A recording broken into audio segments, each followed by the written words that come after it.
Hello everyone, this side Pooja Sharma. Welcome on Mohari Devi Tapadia Girls College YouTube channel. In this class, we will talk about a poem.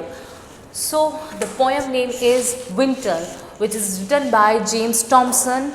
Winter poem is a part of The Season. The Season is a series of 4 poems which is written by James Thompson. And in this series, Winter published in 1726, Summer published in 1727, Spring published in 1728 and the Autumn published in 1730. So ये जो हमारे winter poem हैं ये BA second year student जो हैं MDS university के उनके syllabus में है. विंटर पोएम जेम्स टॉमसन ने लिखी है. जेम्स टॉमसन का लाइफ स्पैन 1700 टू 1748 है और जो पोएम है विंटर ये पार्ट है एक सीरीज़ का जिसमें 4 पोएम्स है. उस सीरीज़ का नाम है द सीजन्स, है ना. द सीजन्स उस सीरीज़ का नाम है. उसमें जो फर्स्ट पोएम है वो विंटर है जो 1726 में पब्लिश हुई थी. देन समर जो 1727 में, स्प्रिंग 1728 में और ऑटम 1730 में पब्लिश हुई थी. ये एक ब्लैंक वर्स पोएम है और ऐसा माना जाता है कि जो मिल्टन ने ब्लैंक वर्स लिखा था अपना पैराडाइज लॉस्ट, उससे बेटर इसको बोला गया है. कुछ राइटर्स ने बोला है, इस पर कमेंट किया है. And it is a lengthy blank verse poem reflecting on the landscape of the countryside. ये क्या रिफ्लेक्ट कर रहा है? Landscape of the countryside. ये एक नेचर पोएम है और इसमें पूरा नेचुरलिस्टिक व्यू दिखाया गया है. जो जेम्स टॉमसन है उनकी क्या ऑब्जर्वेशन था नेचर के लिए, स्पेशली विंटर जो उन्होंने लिखी है उसमें उन्होंने क्या ऑब्जर्व किया. जो चीज़ें हम नहीं देख पाए वो उन्होंने देखी और उसके बाद ये पोएम लिखी. तो मैं आपको पोएम का टेक्स्ट थोड़ा सा बता देती हूँ, आप देखें अपने टेक्स्ट में. With the fierce rays of winter deep suffused, an icy gale of shifting o'er the pool breathes a blue film, and in its mid-career arrests the blinkering stream, the loosened eyes, let down the flood and half dissolved by day. देखो ये सबसे पहले बात कर रहे हैं with the fierce rays of winter deep suffused. ऐसे बोल रहे हैं कि भयंकर ठंड है और भयंकर ठंड से क्या हो रहा है, जो बर्फ़ है वो एकदम जम गई है. ठीक है, एकदम भयानक वाली ठंड पड़ रही है और पूरी बर्फ जम गई है. An icy gale of shifting o'er the pool, और बहुत तेज़ हवा चल रही है. Breeds a blue film and it's mid career. Blue film, एक ब्लू कलर की फिल्म मतलब परत सी जम गई है. ठीक है. Arrest the bickering stream. Bickering means आवाज़, स्ट्रीम छोटी नदी. अरेस्ट कर लिया है आवाज़ को, क्योंकि ऑब्वियस है इतनी तेज़ ठंड है जिससे बर्फ़ जम गई है और बर्फ़ जम गई है तो जो स्ट्रीम है उसका जो वाटर है वो एकदम अरेस्ट हो गया. अरेस्ट इन द सेंस वो भी जम गया, उसमें कोई भी फ्लो नहीं हो रहा अब, है ना. Arrest the bickering stream the लूजन eyes, और कुछ आइज ऐसी है लूज भी हो रही है ना. बर्फ़ जम जाएगी तो कुछ कुछ जो बर्फ़ के टुकड़े हैं वो लूज़ हो रहे हैं. Let down the flood and half dissolve, और फ्लड के साथ वो बह रहे हैं, बाढ़ के साथ वो नीचे आए जा रहे हैं. And half dissolve by day, और दिन में वो कभी कभी पिघल भी रहे हैं. तो एक ये सीज़न बताया कि बहुत ज़्यादा ठंड पड़ रही है. रात का टाइम दिखाया है स्टार्टिंग में विंटर पोएम में. बहुत ज़्यादा ठंड है और ठंड की वजह से क्या हो रहा है, बर्फ़ जो है वो एकदम जम गई है. ठीक है, और इवन जो छोटी नदी है वो भी जम गई है. उसकी कलकल की जो आवाज़ है वो आनी बंद हो गई क्योंकि वो जम गई है. और फिर ऐसा भी हो रहा है कि बर्फ़ थोड़ी सी लूज़ हो रही है और फ्लो कर रही है किसके साथ, फ्लड के साथ, है ना. लेट डाउन, नीचे भी आ रही है. और क्या हो रहा है, और जो उसकी दिन में जो है वो डिसॉल्व भी हो रही है और पिघल भी रही है. Restless no more but to the सीजी bank fast grows or gather round the pointed stone, और आवाज़ बिल्कुल बंद हो गई है. रेस्टलेस नो मोर, अब कोई आवाज़ नहीं है. बट टू द सीजी bank fast grows or gathers round the pointed stone. अब क्या हो रहा है, जो किनारे हैं उस पर बहुत तेज़ fast grows or gather round the pointed stone, बहुत तेज़ी से जो पूरी बर्फ़ जम गई है. ठीक है, किनारे हैं वो भी जम गए हैं. A crystal pavement by the breath of heaven cemented firm till seize from the shore to shore. A crystal pavement, crystal का पावमेंट बन गया है, एकदम चमकीला सा एक रास्ता बन गया है. ठीक है, जो मैंने बता दिया कि जो स्टार्टिंग में हमारा जो राइटर है जेम्स टॉमसन वो बात कर रहा है कि रात का टाइम है, बहुत ज़्यादा ठंड है, बर्फ़ जो है वो बिल्कुल जम चुकी है, एकदम ठंडी हवा चल रही है।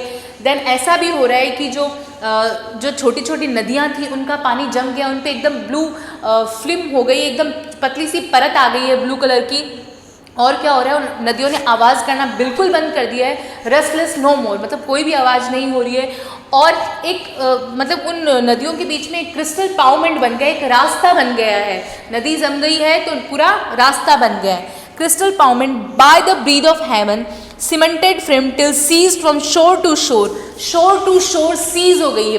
क्या हो गई है सीज? हमारी जो नदी है, स्ट्रीम है, वो शोर टू शोर, किनारे से किनारे बिल्कुल सीज हो गई है, बिल्कुल अरेस्ट हो गई है। क्यों हो गई है अरेस्ट? क्योंकि इतनी तेज़ ठंड है तो ठंड की वजह से वो जम गई है, इट मीन्स वो अरेस्ट हो गई है। देन वो क्या बात कर रहे हैं हमारे writer, the whole imprisoned river growls below, the whole impression.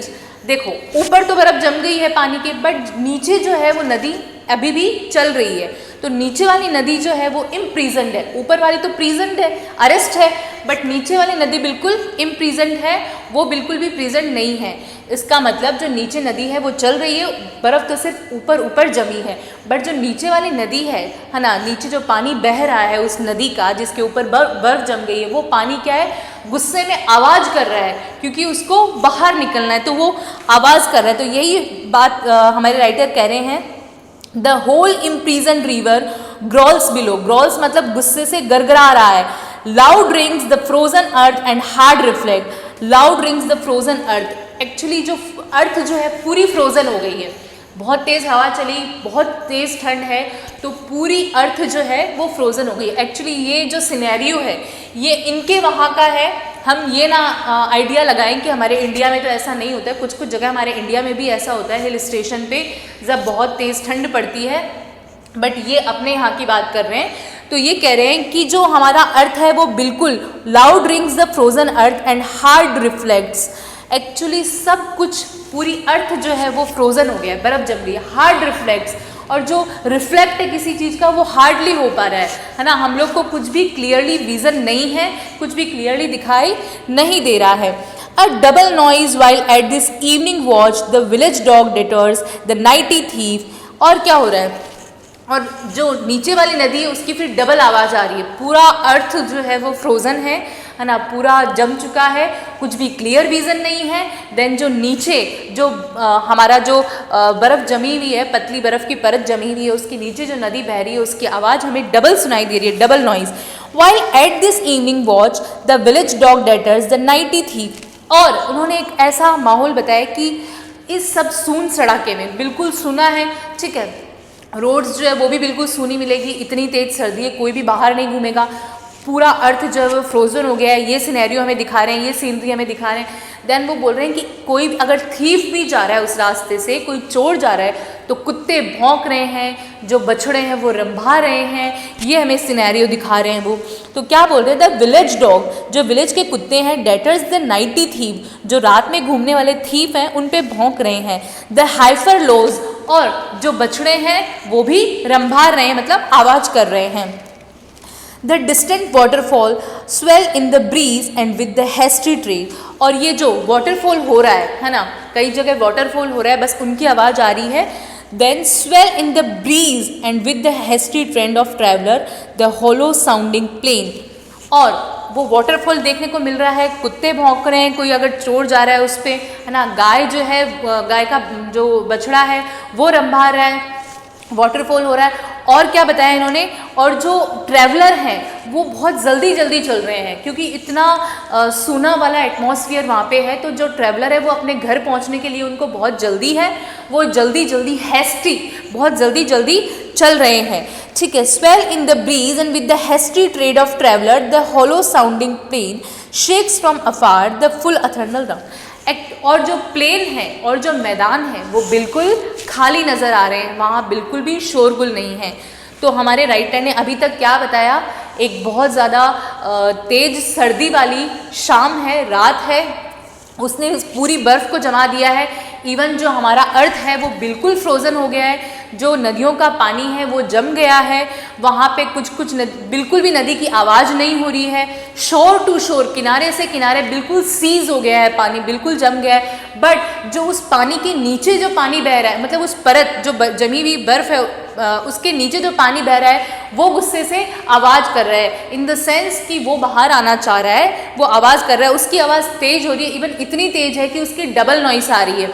और क्या हो रहा है, और हम जो इतना सुना सब कुछ है, अर्थ एकदम फ्रोज़न हो गया है, उस बीच में अगर कोई नाइट में थीफ जा रहा है, या नाइट थीफ से मतलब सिर्फ नाइट थीफ से नहीं है, कोई भी रात को अगर जा रहा है तो उस पर कुत्ते जो हैं वो भौंक रहे हैं, जो बछड़े हैं वो रंभा रहे हैं, और कुछ ट्रैवलर्स ऐसे हैं जो अपने घर से बाहर हैं, जो मजदूरी करने जाते हैं, कुछ ऐसे लेबर हैं जो घर से दूर जाते हैं, वो भी अपने घर जाने की जल्दी कर रहे हैं, हेस्टी में हैं, बहुत जल्दी में हैं, ताकि वो टाइमली घर पहुंच सके। और जो प्लेन्स है, जो मैदान है, वो बिल्कुल सूने पड़े हुए हैं। ये अभी तक हमने देखा है। देन क्या बात हो रही है, the full eternal round infinite worlds disclosing to the view shines out intensely keen and all one cope। और the full eternal round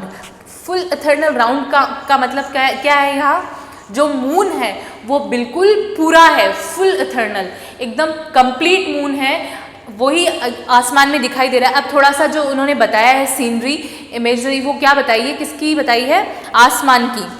तो वो हमारे राइटर कह रहे हैं, the full eternal round infinite worlds disclosing to the view shines out intensely keen and all one cope of starry glitter glows from pole to pole. सब कुछ आसमान में क्लियर है, एकदम क्लियर हमें विजन हो रहा है आसमान का, एकदम फुल इटर्नल राउंड मून है ना, कंप्लीट मून है, और जो स्टार्स हैं, ग्लिटरी स्टार्स, वो बिल्कुल चमक रहे हैं, है ना, सब कुछ एकदम शाइन लग रहा है।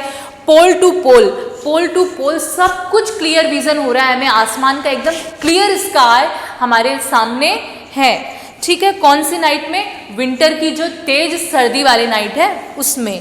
देन क्या बात हो रही है, through the still night insistent heavy strong and seize nature fast.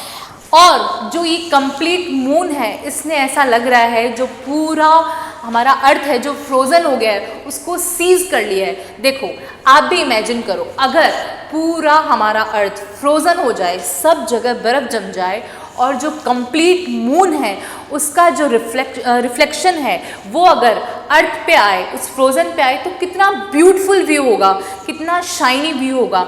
तो एक तरह से वो हमें वही इमेजरी बताना चाह रहे हैं कि एक कंप्लीट मून है, उसने पूरी कंप्लीट अर्थ को सीज कर लिया है अपने रिफ्लेक्शन से, वो अपनी रेज जो है वो वहाँ डाल रहे हैं, और ऐसा लग रहा है जैसे पूरी जो धरती है जो बर्फ़ से ढकी हुई है उस पर कुछ अलग सा रिफ्लेक्शमेंट आ रहा है, कुछ लाइट हो रही है। ऑब्वियस है लाइट होगी जब बर्फ़ पे मून का रिफ्लेक्शन आएगा।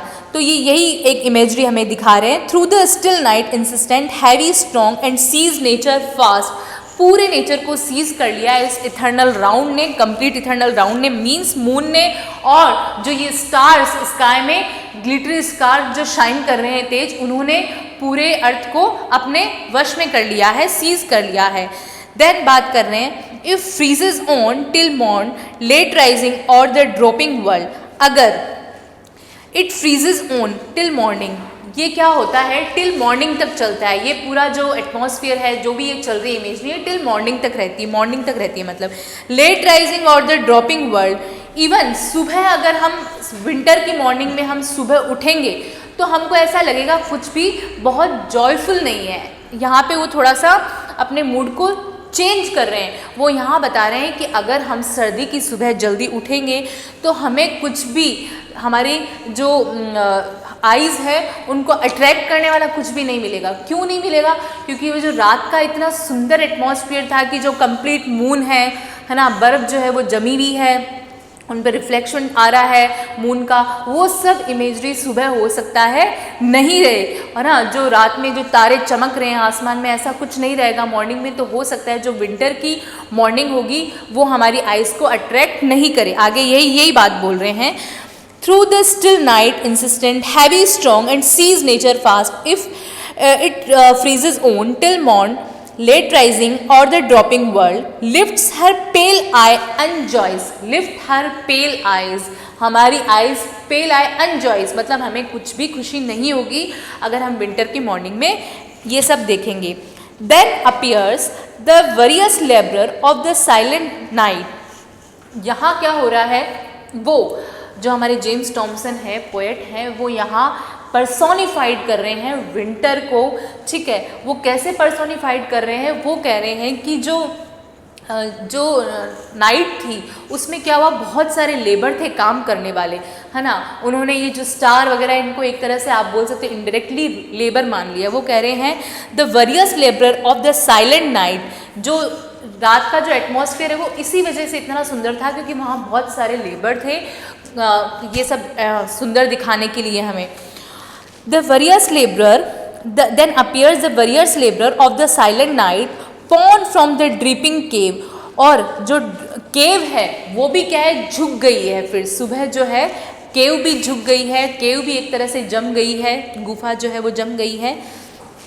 एंड डम कैस्केज, और झरना है वो भी डम हो गया है. डम इन द सेंस, वैसे तो हम किसी को ऐसे जस्ट एज अब्यूजिंग वर्ड बोलते हैं कि you are very dumb, but there is the meaning of dumb is like silent. So जो कैस्केड है, जो झरना है, इसमें कभी आपको अलग अलग नाम मिलेंगे, वाटरफॉल, कैस्केड, है ना, और बहुत सारे स्ट्रीम, ऐसे छोटे छोटे नाम मिलेंगे, बट इन सब का एक तरह से मीनिंग एक ही है. कोई झरना है, कोई छोटी नदी है. तो जो यहाँ कैस्केड है वो भी एकदम डम हो गई है, मतलब क्वाइट, मतलब एकदम शांत हो गई है. ठीक है, किससे हो गई है शांत, क्योंकि उसका भी वाटर जो है वो फ्रोजन हो गया है. Whose ideal torrents only seems to roar, और ऐसा, और जो ये जो एटमॉस्फेयर उन्होंने दिखाया है कि डम कैस्केड है, हुज आइडियल, जो खाली बैठे हुए torrents only seem to roar, the pendant icicle, the frost work fair. और ऐसा लग रहा है जो ये पूरा एटमॉस्फेयर है कि फ्रोज़न हो गया है सब कुछ, इवन जो हमारा कैस्केड है वो भी जो है डम हो गया है, और जो केव है वो भी क्या हो गई है, झुक गई है. तो ये सब होने से जो आइस है वो ऐसा लग रहा है पेंडेंट की तरह हो गई है. हम पेंडेंट सब जानते हैं, गले में पहनते हैं, वो लटकता रहता है.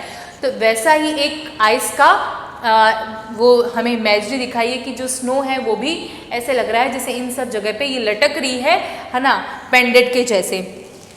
The pendant ice, the frost work fair, where transient hues and fascinate figures rise, white spouted o'er the hill, the frozen brook. और विविड, अब यहाँ एक और ब्रुक नाम आ गया, छोटी नदी का ब्रुक, जो वो भी है, जम गई है ब्रुक भी. Livid track, cold gleaming on the moon, the forest bend beneath the plumy wave.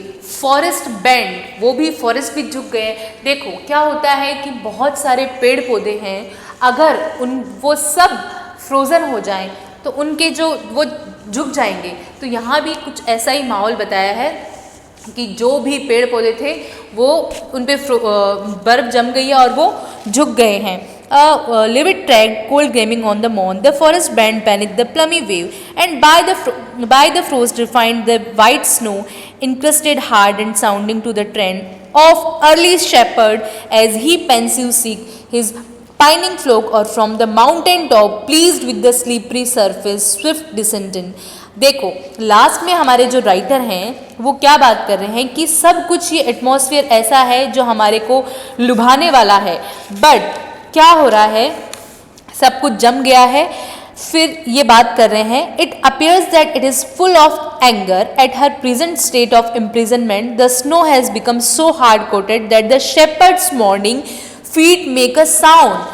देखो जब सब कुछ जम गया है तो जो शेपर्ड्स आएंगे, जो गड़ियारे हैं, गडरिए हैं, वो जब आएंगे तो क्या होगा, उनके फीट की आवाज़ होगी, उस पर बर्फ़ पे अगर वो चलेंगे तो उसकी आवाज़ होगी, तो वो भी साउंड हमें कहीं ना कहीं सुनाई देगा.